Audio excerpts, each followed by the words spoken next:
Hello everyone, আসসালামু আলাইকুম। সারাটা দিন কেমন করে কাটালাম তাই আজ আপনাদের সাথে তুলে ধরবো। সকালবেলা ঘুম থেকে উঠে দেখি প্রচুর পরিমাণের রোদ। তো এই রোদের মধ্যে আমাদের ছাদ মনে হচ্ছে গরম হয়ে আছে, সবারই ছাদ গরম হয়ে আছে, কিন্তু আমি ভুল করে ছাদের মধ্যে খালি পায়ে চলে গেছিলাম। দৌড়ে এসে আবার স্যান্ডেল পরে তখন গেলাম। আর আমাদের ছাদের মধ্যে রান্নাঘর, তো এখানে আসলে রান্না হয় চুলাতেই রান্না করা হয়। তো দেখি মা এখানে রান্না করছে, সাথে হলো যা যা সবজি রান্না করা হবে যা সব রেডি করে রাখছে। খড়ির চুলায় রান্না আমাদের বরাবরই পছন্দ, তাই সবসময় আমাদের খড়ির চুলাতে রান্না করা হয়।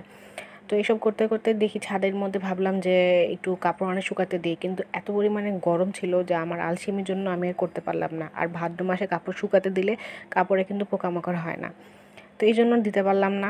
কী আর করবো, আলসেমি লেগে গেছে। তো দুপুরবেলা সুন্দর করে যে খাওয়া দাওয়া শেষ করলাম একটা সবজি আর মুরগির মাংস দিয়ে।